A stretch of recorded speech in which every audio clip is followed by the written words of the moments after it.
Assalamualaikum warahmatullahi wabarakatuh. Perkenalkan, nama saya Robiatul Maulidiyah, NIM 117. Di sini saya akan menjelaskan tentang pengertian siklus hidup produk.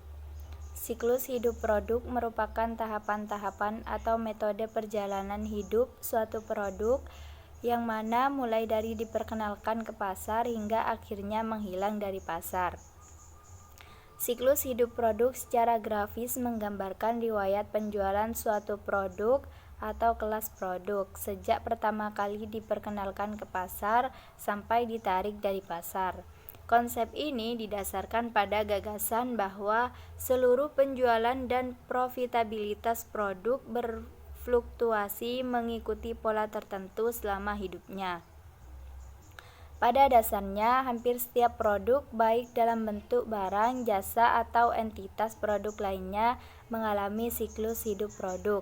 Namun, apa yang membuat siklus hidup produk berbeda pada setiap produk adalah kerangka waktunya. Hal ini menunjukkan bahwa berbagai produk memiliki siklus hidup produk yang berbeda. Ada produk yang akan bertahan lama di pasar, tetapi ada juga produk yang akan cepat menghilang dari pasar. Maka dari itu, penting bagi setiap penyedia produk untuk fokus pada strategi siklus hidup produk mereka.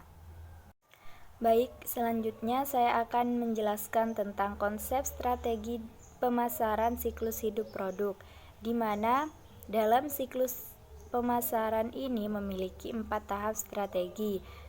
Yang pertama yaitu tahap pengenalan. Strategi pemasaran dalam tahap ini yaitu menciptakan permintaan untuk produk baru. Untuk keperluan tersebut, biasanya produk didesain dengan model yang terbatas sehingga tidak membingungkan calon pembeli dan memudahkan mereka untuk mengenali karakteristik produk dengan cepat. Strategi yang umum pada tahap ini adalah mengkombinasikan penetapan harga dan kegiatan promosi. Adapun pada tahap strategi ini terdapat 4 bentuk, di mana yang pertama yaitu strategi peluncuran.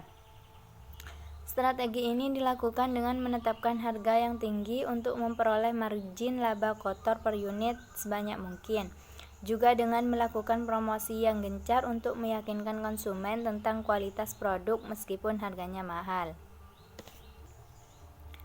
Bentuk kedua yaitu strategi peluncuran lambat, yang dimana strategi ini dilakukan dengan menetapkan harga yang tinggi untuk memperoleh margin laba kotor per unit sebanyak mungkin dan promosi yang rendah agar biaya pemasaran tidak terlalu tinggi.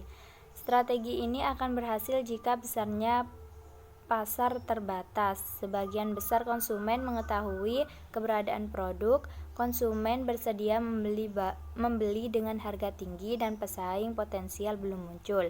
Kemudian bentuk yang ketiga yaitu bentuk strategi penetrasi cepat, di mana strategi ini dilakukan dengan menetapkan harga rendah dan promosi yang agresif. Tujuan dari strategi ini adalah untuk mewujudkan penerimaan pasar yang cepat dan memperoleh pangsa pasar yang besar.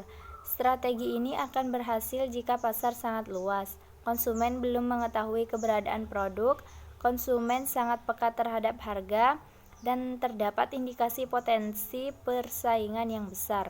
Kemudian bentuk yang terakhir yaitu strategi penetrasi lambat. Strategi ini dilakukan dengan menetapkan harga yang rendah untuk memperoleh penerimaan yang besar dari konsumen dan promosi yang rendah agar biaya pemasaran tidak membengkak. Keberhasilan strategi ini biasanya harus didukung oleh pasar yang sangat luas, konsumen mengetahui keberadaan produk, konsumen peka terhadap harga sehingga potensi persaingan sangat rendah. Kemudian strategi yang kedua yaitu tahap pertumbuhan. Jika suatu produk telah melewati tahap pengenalan dengan baik, maka selanjutnya akan memasuki tahap pertumbuhan. Pada tahap ini dibedakan menjadi 2 kelompok, yaitu yang pertama pertumbuhan cepat. Tahap pertumbuhan cepat ini ditandai dengan peningkatan pesat dalam tingkat penjualan pada perusahaan karena produk telah diterima dan diminati oleh pasar. Kemudian yaitu pertumbuhan lambat.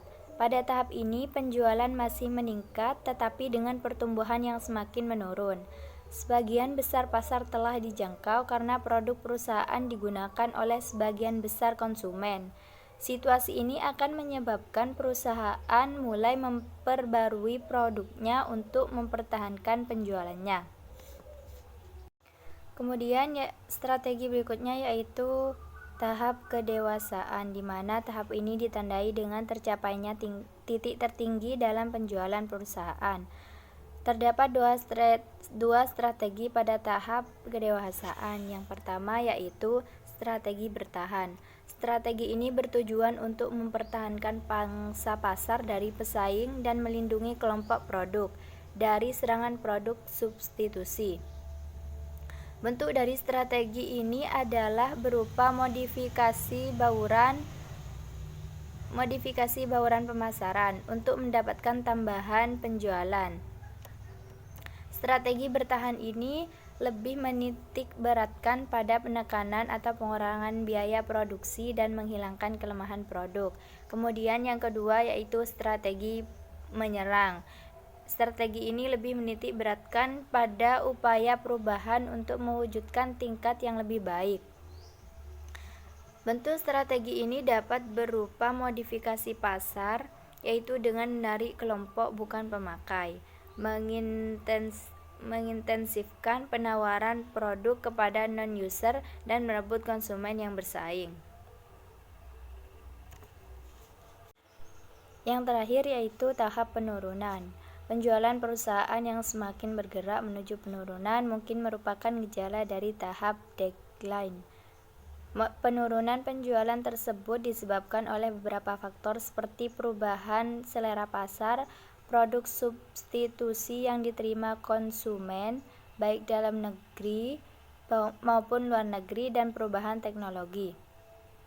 Sejumlah alternatif dapat dilakukan pada akhir PLC ini, namun perlu dicatat bahwa pilihan alternatif haruslah didasarkan pada kekuatan dan kelemahan perusahaan serta daya tarik industri bagi perusahaan.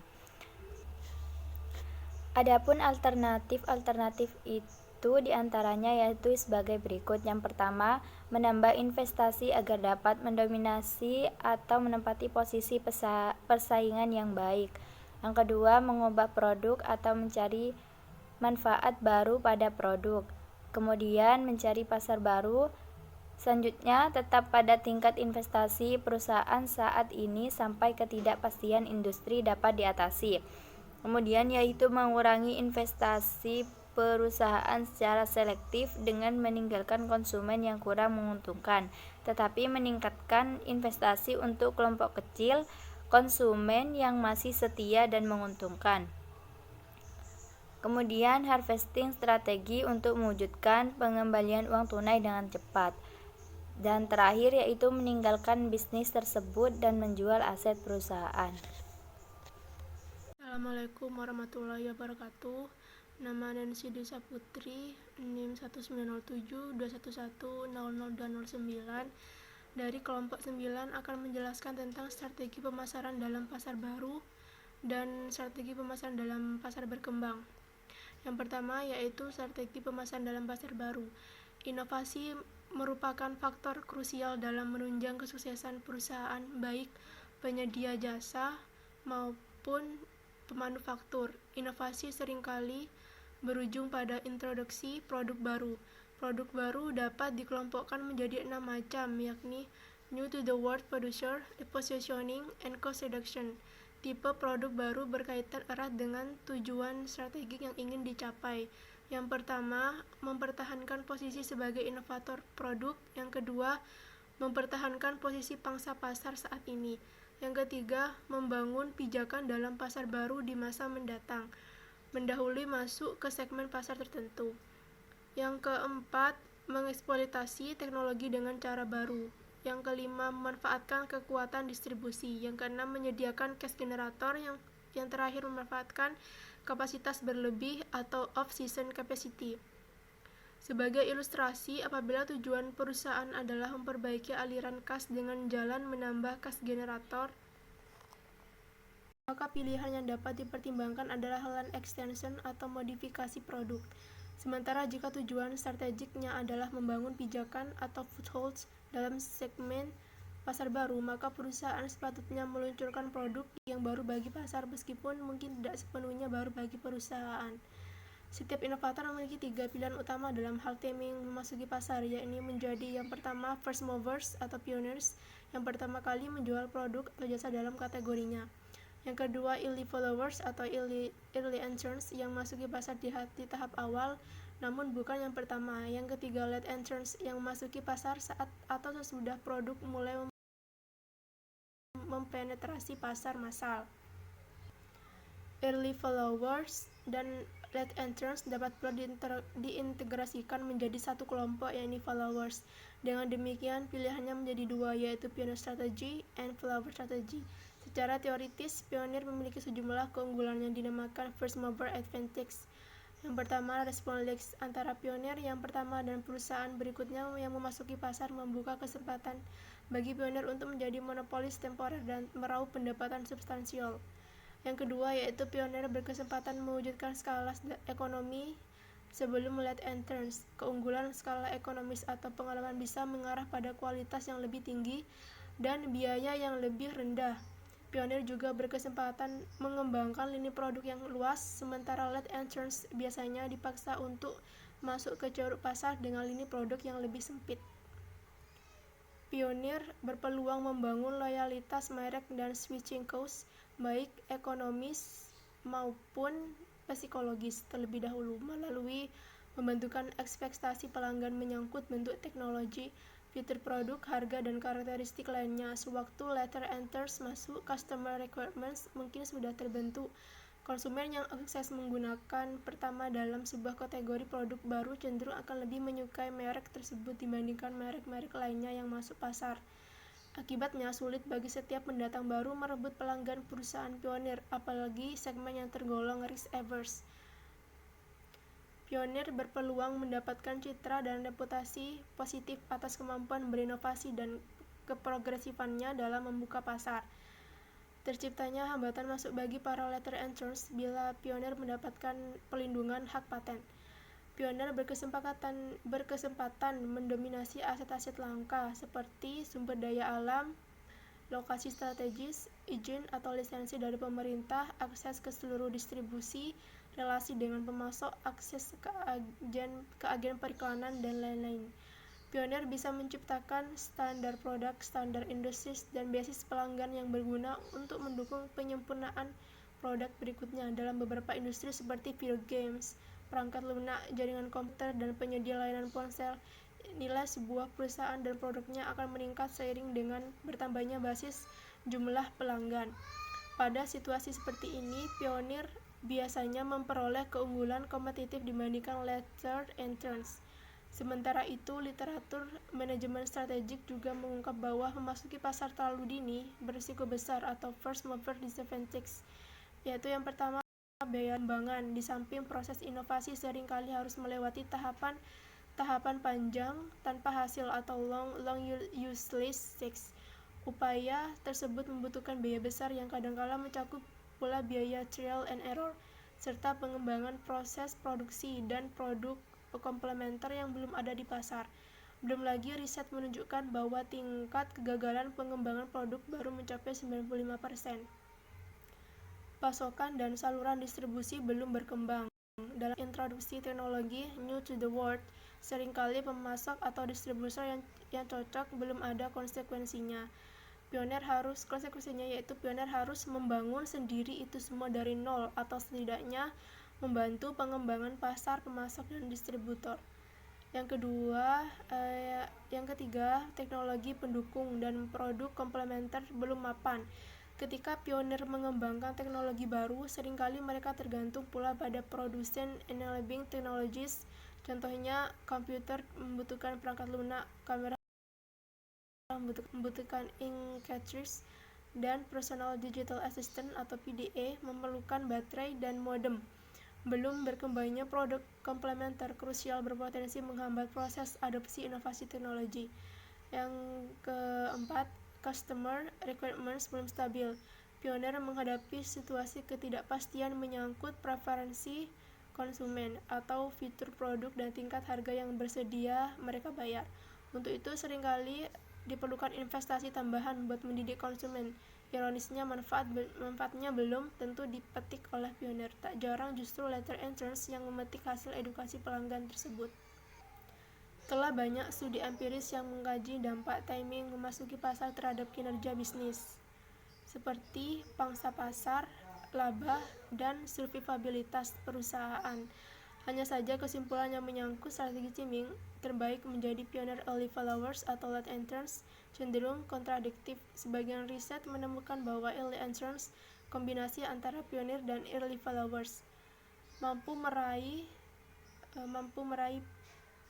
pangsa pasar dan laba lebih besar, serta berpeluang survive lebih besar dibandingkan late entrants yang konsisten dengan teori first mover advantage.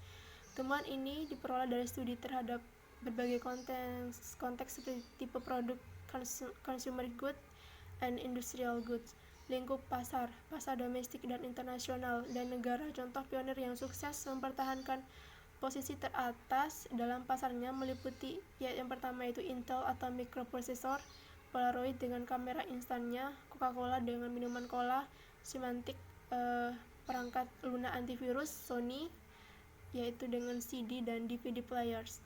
Sebaliknya, sebagian riset lainnya menyimpulkan first to market, first to fall. Dalam banyak kasus justru perusahaan pendatang baru yang meraih keuntungan lebih besar dari sebuah inovasi dibandingkan perusahaan pionir. Perusahaan pendatang baru dapat meniru produk pionir dan mengambil keuntungan dari perubahan teknologi atau kebutuhan konsumen.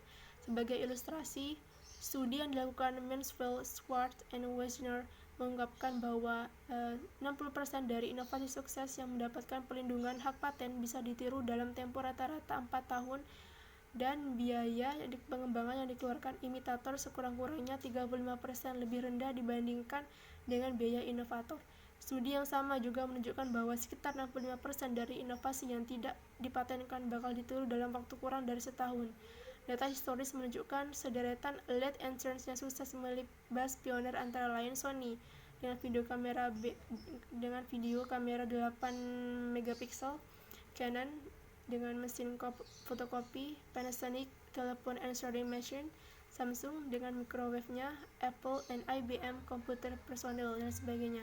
Penentuan timing memasuki pasar bagi produk inovatif merupakan keputusan yang kompleks. Setidaknya ada 8 faktor yang perlu dianalisis secara komprehensif agar timing memasuki pasar bisa optimal. Yang pertama yaitu kepastian preferensi pelanggan. Semakin kecil tingkat ketidakpastian preferensi pelanggan, semakin besar kemungkinan berhasilnya strategi pioner atau early entry. Yang kedua, tingkat penyempurnaan teknologi baru dibandingkan dengan teknologi lama. Apabila teknologi baru menawarkan perbaikan dramatis atas teknologi sebelumnya atau teknologi berbeda yang berfungsi serupa, konsumen akan lebih mudah dan cepat menerimanya. Karena itu, peluang keberhasilan early entry bakal semakin besar. Yang ketiga, karakteristik teknologi pendukung yang telah mapan menunjang keberhasilan strategi early entry, sementara teknologi penunjang yang relatif lemah cenderung membuka bagi perusahaan yang melakukan wait and see. Yang keempat, karakteristik produk komplementer. Apabila inovasi perusahaan membutuhkan produk komplementer yang belum tersedia di pasar dan perusahaan bersangkutan belum mampu mengembangkan komplementer tersebut, maka peluang keberhasilan strategi early entry bakal tipis. Yang kelima, ancaman pendatang baru. Apabila hambatan masuk relatif besar atau hanya sedikit pesaing potensial yang bakal mampu memasuki pasar, maka perusahaan bisa menanti sampai customer requirements dan teknologi relatif mapan. Namun jika ancaman pendatang baru relatif besar, maka perusahaan perlu masuk lebih cepat dan dalam rangka membangun citra merek, meraih pangsa pasar, dan menjalin relasi dengan pemasok dan distributor. Yang keenam, kemungkinan mendapatkan increasing return to adoption. Kalau peluang untuk itu besar, maka early entry merupakan pilihan paling ideal. Yang ketujuh, ketersediaan dan akses sumber daya organisasi. Sumber daya finansial dan SDM mutlak dibutuhkan dalam rangka menunjang keberhasilan strategi early entry, terutama dalam mendanai biaya riset dan pengembangan, mengakomodasi slow market take-off, dan mengakselerasi penerimaan pasar, misalnya melalui program edukasi mentor. Yang terakhir, reputasi dan kredibilitas perusahaan. Perusahaan yang bereputasi bagus akan mampu memacu perusahaan adopsi lebih cepat dibandingkan perusahaan yang reputasinya kurang bagus. Reputasi bagus bisa menjadi sinyal kuat akan peluang kesuksesan yang teknologi baru yang ditawarkan. Dalam hal ini, strategi early entry dapat dipilih. Pionir cenderung mampu mempertahankan posisi kuat sehingga memasuki tahap pertumbuhan dengan menerapkan strategi pemasaran yang mengandalkan skala besar dalam market entry atau kapasitas besar, mass market targeting, pasar nasional, lini produk luas melalui line extension dan modifikasi produk, kualitas produk bagus, serta dana promosi besar, menstimulasi awareness dan permintaan primer untuk kategori produk baru dan menekan biaya per unit, kemudian membangun permintaan selektif untuk merek pionir dan membangun loyalitas merek. Early follower berpotensi mengalahkan pionir apabila sanggup memasuki pasar dengan skala yang lebih besar dibandingkan pionir.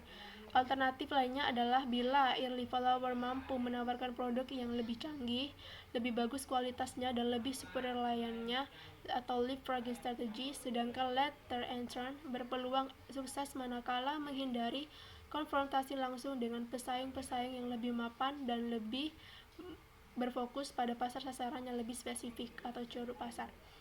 Salah satu isu strategi terpenting pada tahap perkenalan sebuah produk dalam PLC adalah memastikan market entry yang sukses, khususnya saat memelopori pasar atau market pioneering. Kesuksesan pioneering strategi tergantung pada karakteristik permintaan dan situasi persaingan yang dihadapi, serta kemampuan pionir untuk merancang dan mendukung program pemasaran yang efektif. Strategi pemasaran yang tersedia bagi pionir meliputi mass market penetration, niche penetration, and skimming early withdrawal. Sasaran utama strategi mass market penetration adalah merebut dan mempertahankan pangsa pasar besar untuk produk barunya. Tantangannya adalah kemampuan untuk meyakinkan sebanyak mungkin konsumen agar menggunakan produk pionir dan jangan cepat, sehingga biaya per unit dapat turun dan terbentuk komunitas pelanggan loyal sebelum pesaing masuk ke pasar. Bilang strategi niche hypertension cocok bagi pionir kecil yang berfokus pada segmen pasar tunggal dengan dana terbatas dan menghindari konfrontasi langsung dengan para pesaing berskala lebih besar. Alternatif skimming and early withdrawal menetapkan harga mahal dan hanya melakukan Anne-Marie Eklund dan promosi minimum dalam rangka memaksimumkan laba per unit dan menutup biaya pengembangan produk secepat mungkin. Secara simultan, perusahaan berusaha mengembangkan aplikasi baru dari teknologi yang dipeloporinya atau menciptakan generasi berikutnya dengan teknologi yang lebih canggih. Begitu pesaing masuk dan margin laba turun drastis, pionir tersebut setiap mengkanibalisasi produknya sendiri dengan produk baru yang memiliki teknologi baru atau beralih ke segmen pasar baru. Selanjutnya yaitu strategi pemasaran dalam pasar berkembang. Tahap pertumbuhan dalam PLC biasanya berlangsung relatif singkat. Perubahan teknologi dan fragmentasi pasar bahkan berkontribusi pada semakin singkatnya tahap pertumbuhan dan sejumlah industri. Tujuan strategik yang perusahaan dalam pasar berkembang dapat dikelompokkan menjadi dua kategori. Yang pertama yaitu tujuan strategi bagi pemimpin pasar atau yang biasanya pionir pasar dalam tahap awal pasar berkembang adalah mempertahankan pangsa pasar. Fokusnya adalah mempertahankan pembelian ulang dan replacement purchase dari konsumen saat ini, serta berusaha meraih porsi penjualan dalam jumlah besar dan dari para pelanggan baru yang membeli produk pertama kali. Kedua yaitu tujuan strategi bagi penantang pasar. Merek yang masuk belakangan adalah menumbuhkan pangsa pasar, baik dengan merebut pelanggan pemimpin pasar, meraih pangsa pasar pelanggan baru lebih besar dibandingkan pemimpin pasar. Secara garis besar, tujuan pemasaran bagi pemimpin pasar adalah mempertahankan basis pelanggan saat ini dan mendorong permintaan selektif di antara para konsumen later adopters.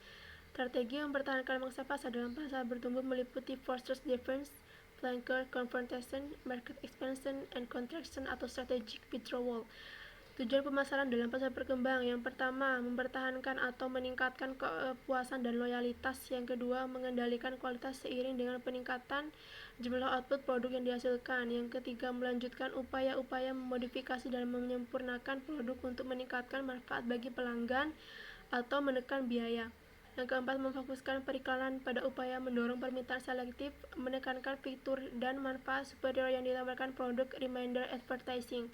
Yang kelima, meningkatkan layanan wiraniaga bagi pelanggan. Saat ini mempertimbangkan pembentukan key account representative bagi para pelanggan utama, mempertimbangkan untuk mengganti perantara dengan wiraniaga perusahaan sendiri manakala memungkinkan.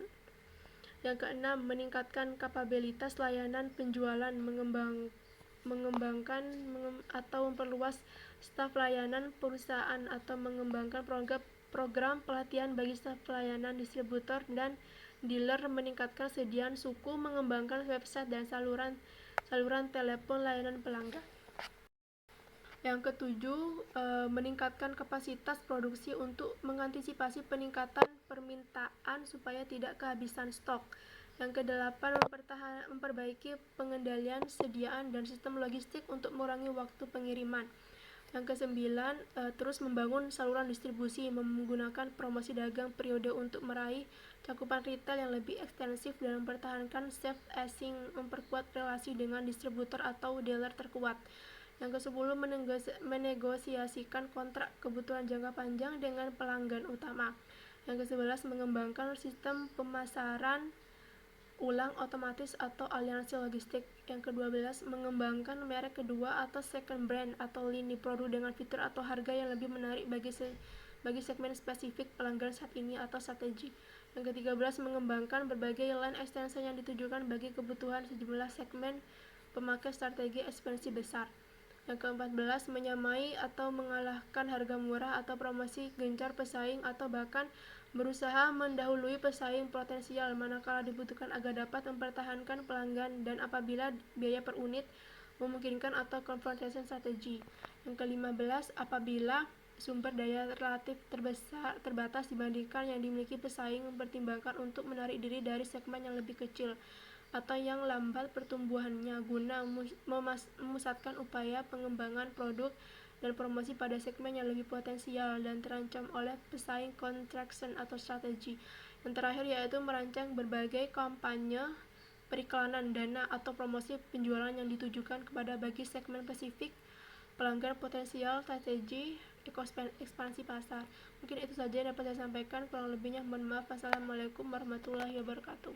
Menggunakan ada 5 strategi. Yang pertama, meningkatkan investasi perusahaan untuk mendominasi atau memperkuat posisi pesaingnya. Yang kedua, mempertahankan level investasi perusahaan. Yang ketiga, mengurangi level investasi perusahaan secara efektif dengan cara melepas kelompok pelanggan yang tidak menguntungkan, memperkuat investasi perusahaan di tempat yang menguntungkan. Yang keempat yaitu memulai investasi perusahaan untuk memulihkan kas secepatnya seperti itu. Yang kelima, melepaskan bisnis secepatnya dengan menjual asetnya. Adapun hambatannya biasanya itu perubahan selera. Yang kedua, lagi-lagi segi perubahan teknologi. Adapun cara mengatasinya, yang pertama itu berusaha mencari segmen-segmen kecil yang belum terisi dengan harapan dapat menarik konsumen baru seperti itu. Yang kedua, menciptakan produk dengan kemasan besar sehingga jumlah penjualan tetap meningkat. Yang ketiga, memperbaiki penampilan produk dengan suatu yang baru. Yang ini pada tahapan dewasa cara mengatasinya ya, dalam dua permasalahan tadi. Yang untuk tahapan menurun di situ solusinya ataupun cara mengatasinya itu jika gejala sudah parah, anggaran promosi harus di stop.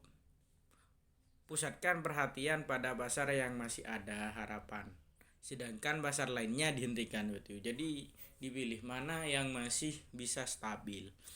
Yang ketiga, strategi terakhir ini adalah menghentikan pasaran produk secara menyeluruh dan menciptakan produk baru untuk memulai masa produksi kembali seperti itu. Jadi ada beberapa tahapan seperti itu. Kalau pasar yang tahap menurun, jadi seperti itu.